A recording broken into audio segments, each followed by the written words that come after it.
Well, there's golden zucchinis that are starting to form, some nice leaf structure, and some signs of male flowers, even some very healthy looking white roots that are starting to branch out and expand into the nutrient water circulating below.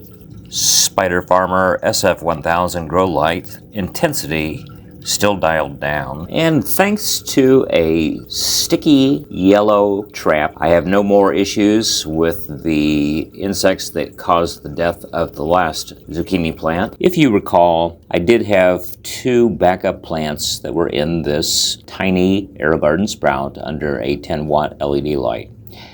So I had to pull one of those to replace the one that I was using to test the Spider Farmer grow light. As the plant has grown, it has gotten a lot closer to the grow light, and I've experienced just a little bit of tip burn. This is a very intense grow light for 100 watts. While I don't have to, I am going to come in and remove the leaf that had the tip burn on it. Just snip that off.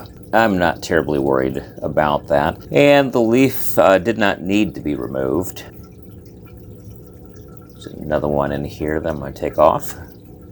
And off it goes. So the plant is doing quite well and is in the stage now where the zucchini fruits are expected to continue to grow.